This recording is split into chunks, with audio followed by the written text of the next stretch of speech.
your host, Squadron Leader Delshad Master. And today we have with us a visionary in the space of recruitment. We have with us the CEO and co-founder of Careernet Technologies, Mr. Anshuman Das. Anshuman has over 2 decades of experience in the recruitment consulting space.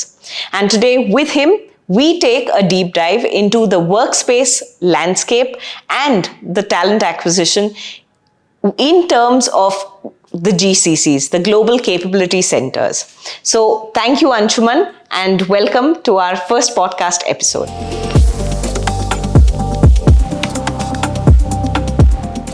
Hi, Dilshad. Pleasure talking to you on this podcast. Thanks, Anshuman. So let's kickstart things by talking about Global Capability Centers.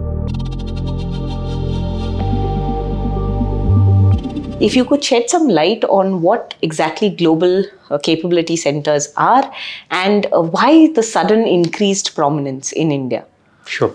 See, global competency centers are nothing but typically, if you trace back, they are a 2-decade-old phenomena, and they were initially called as what we used to call back offices, and they kind of became shared services office, and then they became global innovation centers, and now they have been called as global capability centers. So it's an evolution journey. Right. And if you actually trace back the basic phenomena why GCCs came in India about 2 decades back was essentially the cost phenomena. And India being really a global talent hub and a big engineering hub was a foundational stone on how the GCC started out. Right. And typically cost has been one pervasive factor why increasingly GCCs have been kind of bringing a lot of work in India. But that's I would say, was the foundational starting stone. But today, if you actually see, India is I would say, a very, very big hub for innovation. A lot of new age tech talent is getting in. Right. There's a lot of new products which are being built out of India. And plus, even if you see so this is from the supply side of talent in India. If you see from the demand side, globally, there is a huge demand of, I would say, the whole new stack is being written when the whole new cloud stack was written, and now the whole new AI and digital stack is being written. So there is a whole pervasive need, I would say, and perennial need of every company to keep updating and keep innovating in new technologies, essentially, and imbibing those new technologies. And India being one of the, I would say, countries at scale which can produce this talent in a big way. And I think this is the place where I would say the demand meets the supply. And this is one of the, I would say, dominant reasons why GCCs are increasingly looking to increase the presence in India. And that is the reason why India on a continued basis would be a very attractive location for most of the global behemoths to set up their GCCs in India. So speaking of GCCs and the talent they attract, right? What skills do you think are highly in demand, and how can they attract that talent? Sure. So look, if you look at a GCC, and GCCs are they do various kind of work. It is not that they do the most cutting edge work, which is supposedly the most attractive work. They also do a lot of the mundane stuff. So if you pick up any large GCC, which has got, let's say, 5,000, 10,000 people in India, on one hand, you will find very low-end maintenance IT work which is being done, and probably if you see, they are kind of taking that work within India to tier 2, tier 3 locations. Right. But at the same time, then they will do a lot of the new age cutting stuff work, which is the digital tech which they are trying to build, or let's say modernizing their legacy systems to that degree, or let's say looking at building AI and some of these new age tech. Right. So I would say within a GCC, you will see multiple skills which are obviously being needed. But obviously, the new age skills, the AI skills, the digital tech skills, that's where I would say the real heat is, because that's a place where the talent is always in demand. And it is not that the GCCs are only competing within themselves. So there are several other areas where the talent is needed. Right. So clearly, I think when GCCs have to look for various, I would say, sources to look for, within one is obviously they can always go and hire from other competing GCCs, but they also go up and hiring from various other IT services companies, because a lot of these IT services companies itself are also servicing these GCCs in US and in India. Right. Plus, there is a huge, I would say, startup ecosystem which has got emerged out in India. So a lot of GCCs hire from that. So I would say it's an interesting mix of talent which you will find within a GCC, and not that it is only one single dimensional talent which you will find in GCCs. Right. Within GCCs, are there certain sectors or sub-sectors that really stand out? And how is the demand different for each sector? So look, at the base level, the way we have to look at GCCs is a horizontal and vertical structure. Vertically, you can find GCCs in the financial services, you can find GCCs in the healthcare, you can find GCCs in, let's say, manufacturing, or you could find them in utilities, multiple areas, like for likes of, we have got companies like Goldman Sachs, JP Morgan, Morgan Stanley in financial services. Then on the retail side, we have companies which are there like the Tesco, Target, Walmart. So I would say to that degree, there is a whole vertical GCCs which are there, and then horizontally, every GCC has its way of doing. So a lot of them are bringing up their IT system, they're bringing their HR system, some of them are building their ordering management system. So I would say all GCCs typically have a horizontal vertical structure. And obviously, then there are the other set of GCCs which are essentially building core products, which are essentially their likes of your Adobe, VMware, SAP, Oracle. Then there are internet GCCs which are there, which are the Amazons and Ubers and the essentially the Facebooks of the world who have there. So I would say a certain pocket horizontally is definitely they compete with similar kind of talent. Right. And then when they come into very specific verticals, the talent needs are much more different. Right. But there is a reasonable level, I would say, from a talent fungibility point of view, there is a lot of fungibility between one GCC to another GCC. And I think the other thing where GCCs are different is in terms of their culture, because at the end, all these GCCs are a part of a global ecosystem. And globally, how a Facebook or a Google or a Microsoft operates is very different than how a GCC, how a Goldman Sachs or a D-Shaw or a Morgan Stanley will operate versus how a VMware or Adobe will operate. So typically, I would say every GCC has built its own unique culture, which is in line with the, I would say, their global cultures. Talent point of view, there is some amount of commonality, and there is a reasonable level of, I would say, differentiated talent which goes in these GCCs. So you've pretty much answered the question, but how would you say are careers in a GCC different from that of other organizations?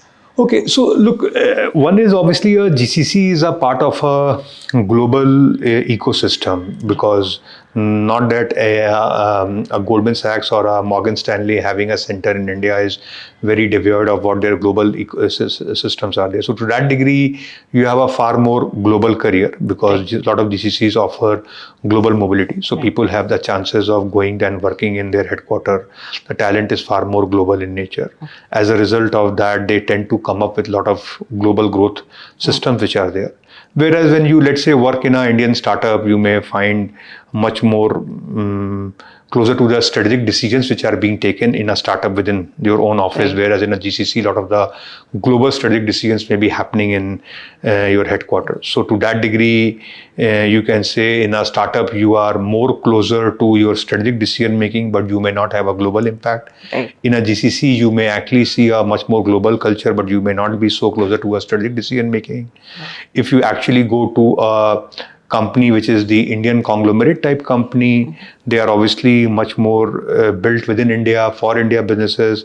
They have a different culture altogether. They have different policies together. To a certain degree, you may find some of the traditional companies having a 6-day work culture, where GCCs are mostly have a 5-day work culture. Even in GCCs, when you go, you will find, let's say, in US GCCs which are on the West Coast or in the East Coast or in Europe, they themselves are different. So I would say definitely the work culture within the larger GCC ecosystem may resemble the same overall. And it definitely does bring I would say, differentiated, what we call as a total career reward offering of a GCC is definitely different than what a startup brings in, than what an Indian conglomerate brings in. And it's I would say, a combination of multiple things, right from what work culture they are bringing in, what compensation they are bringing in, what global opportunities they are bringing in, and what level of strategic involvement are there, or let's say long-term rewards, things like your stock options and those things are there. So it's a total compensation which is there. And obviously, when you have to compare in totality and not on one dimension. So GCCs, how are they playing a pivotal role in fueling demand for skills and talent? How do these centers contribute to the growth of the economy?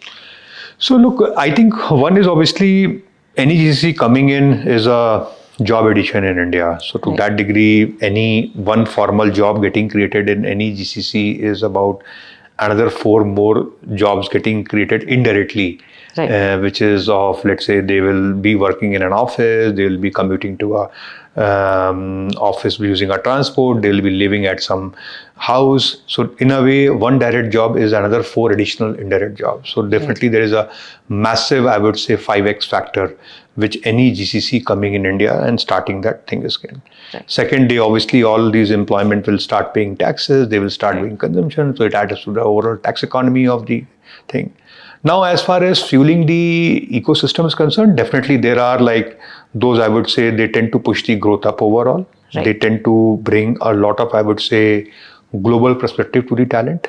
So in a way, you may see talent sometimes moving out of startups or Indian companies to join GCCs because GCCs may be perceived as a better employer, global employer, paying higher demand. But in a way, there is a give back which they also do in terms of creating talent with far more global perspective overall. And that talent can tomorrow go back to some of these startups, go back to some of these Indian companies and create products which are far more global in nature. Today, if you see a lot of the Indian startup innovation which is happening today, and a lot of those unicorns which have come up today, if you go back and see some of their founders, some of their key employees, a lot of them have actually worked in Indian GCCs and actually have built global products in those GCCs and then joined these startups to create products out of India which can go global. So to a degree, I would say there is a lot of give and take which these GCCs tend to do, and that's what I would say they fuel the overall economy in a very positive way. And overall, I think the multiplying factor of GCCs is really high, I would say. So let's come to the individual within a GCC, right? How do you think their career path evolves and what's in it for them with regards to career progression or development of their own skills and career? Sure. So I think GCCs fundamentally have a lot, I would say, global outlook. So it's not about that ki at any point in time, while India may have a little bit of cost advantage over other locations, their policies do change. Their policies do remain global in nature. So from an individual point of view, whatever training, infrastructure, investment they make globally, they make a very similar kind of investment on any employee. Plus, additionally, from an employee point of view, they do get the opportunity to work with global teams. They do get an opportunity to visit global offices, and even there are GCCs who promote employee transfers globally. So to that degree, I think there is a lot, I would say, amalgamation of different cultures and much more global perspective which they get. A lot of GCCs have started visiting campuses in a much more accelerated manner. So they have also been top cricketers at various campuses, which means that, and when you hire from campuses, you have to invest a lot on their training and development because the first 3 to 6 months for any campus grad goes into training. So that essentially they have built up a reasonable, I would say, training, development infrastructure ecosystem around employees essentially. Then I think there are a lot of, I would say, global mobility programs of which the employees are a part of. So that's how I would say for an individual, it's definitely a upward growth, a reasonably good compensation, a far more stable job to that degree, and I would say a far more global perspective which comes out. So it's a reasonably good overall package which an individual gets while joining a Working in GCC. Challenges itself are a part of any transformative journey, right? So how do you think that, what are the challenges, the key challenges that GCCs face when they come to India when it comes to talent acquisition? So, GCCs obviously come to India for, I would say, good talent, and to a level that India brings a lot of scale, which means that their ability to build a large center is there. And plus, they also see that India has a cost advantage overall. Right. But with that, obviously, comes the whole execution challenges which comes out to be. And I have seen in my own experience either GCCs not being able to execute their hiring plan, what they were originally aimed for, or probably the cost estimation which they did and the cost arbitrage model which they built did not account for all the things. Obviously, India is a growing country, so every year there are lot of pay wages hikes which are there, like 15% to 25% pay hikes happen every year, which is not a very regular phenomenon in US. In US, the wage raises are mostly 2, 3, 4% kind of a thing. So many a times it is a very hard work at the end of GCCs to convince their global headquarters that why a 15, 20% hike needs to be given every year. Plus, I think there is a lot of, I would say, leadership push in terms of if you do not have a very strong leader at the GCC leading it, then your ability to build a whole buy-in at the headquarter about how do you really bring some of the best work in India is always goes for a toss. So that's another additional challenge which GCCs do face. Then obviously the overall, as the GCC starts maturing, then the challenges start coming about. Is this the right location? Should we be only in one location? Should we go multi-location? So today you'll find GCCs who are not only present in Bangalore or in Hyderabad, but at least in 4 or 5 locations. So leveraging the overall India as an ecosystem, I think some GCCs have done it very well and some GCCs have not been able to leverage that very well. So I think those are some of the perennial challenges which GCCs do face in their growth journey. I would say it's a fantastic, India is a fantastic location for GCCs to start. But if they do not get the right leadership in place, their ability to leverage and draw out the full mileage of India from a GCC point of view gets limited. Right. So what shifts, how are they navigating shifts in the employment scenario, and how are they staying agile despite all of this? So, see, every GCC has a journey in India, and what is relevant today will not be relevant tomorrow. And if you actually go and trace back a journey of any GCC which has spent more than a decade, you will actually see that the focus area of GCC for every third year or fourth year keeps changing. So obviously when a GCC comes to India, I think it is very important for them to land very well and get to know the ecosystem very well and what all things you can do in India. Then comes the second step where they have to actually kind of go and execute on the initial playbook which has been given to them. Then I think starts the real journey of how are they able to go back and give a lot of inputs back to their headquarters, what all more things they can do. And I think that is where the whole give and take starts happening within India, that, okay, what has India delivered?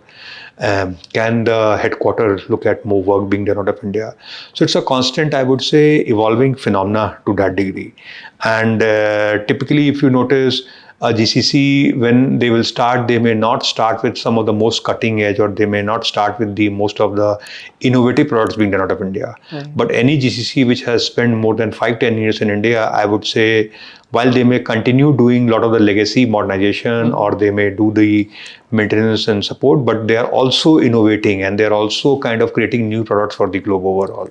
So I would say definitely GCCs have a journey to take through. And clearly, if they are very well plugged into the Indian ecosystem, and if the global leadership is very well bought in to the idea of India, then most of these GCCs will be able to make, I would say, orbital change in their journey, and they will definitely go up the value curve and up the value chain in their path in India. So looking forward to the next year, right, 2024, how do you think GCCs are going to shape the employment landscape? So look, I think globally for the last 2 years, the inflation has been very high globally. And the second thing, what has happened is typically there has been a reasonable level of decoupling of China from the world in terms of, and that has led all to, I would say, it has increased the inflation woes more because a very cheap supply of goods has been cut off. Third, the whole Russia-Ukraine war has led to a reasonable fuel prices being high and energy being overall. Fourth, there has been a reasonable, I would say, shift in the geopolitics part as far as visa regimes are concerned, and the countries are becoming far more tighter. So what does it mean? That the labor mobility is not going to be so high globally. Yeah. Inflation is going to remain a problem throughout. So what are the options for the global world? I think the options for the global world is to send more and more work to India, which essentially sets the base trend for what the 2024 is going to be. I think 2024, we are going to see an increased offshoring and increased number of GCCs coming to India, clearly, because that's the way in which I think if the world decides to grow, they can grow. And if they have to keep the inflation down, then I think having India strategy would be one of the very key ingredients for any global boardroom today. So I think some of these, I would say, and plus I think the overall ease of doing business in India and the overall GCCs being a very proven story in India. So I think one side there is a lot of global push which is there. And then there is a lot of, I would say, attractive pull from an India point of view. So both of these are very perfect recipes, I would say, for the next year playbook for GCCs to pan out. And as a result of that, and plus I think there is a whole increased adoption of AI and digital tech which is happening globally. So there is another additional need for companies to redefine their businesses. Right. So I think all of these factors are going to lead for multiple types of demand in India. One is obviously the demand for new age digital tech AI talent ecosystem. Then there is going to be obviously a lot of, I would say, work coming in the regular software development and regular maintenance and let's say transaction processing, and those work coming in India. Plus what will also happen is a lot of this demand is not going to be a very metro phenomena. We will actually see a rapid rise of tier 2 cities from a GCC point of view. We have already seen a tier 2 rise from an IT services point of view. But what we may see in 2024-25 is a reasonable rise of tier 2 cities and tier 3 cities in India from GCC point of view. And the GCC story will no more be a metro phenomena. I do see that in the next 2 years, it will be at least a 15 city phenomena in India. Sure. And in my own anticipation, I think by the end of 25, we should actually be looking at least about 5 million plus employment only being in the GCC space, direct employment I'm talking about. Right. Yeah, so that's how I see how the GCCs will pan out in the next 2-3 years in India. Right. Thank you so much for joining us in this discussion. It was very worth it and gives us a wonderful perspective on GCCs. So thank you for your time. Thank you, Dilshad. Thank you for your time. Thank you for joining us on this very insightful discussion on GCCs. We look forward to bringing you more such episodes on the dynamic and ever-changing world of recruitment. Until then, stay tuned for more episodes. Like and follow our YouTube channel.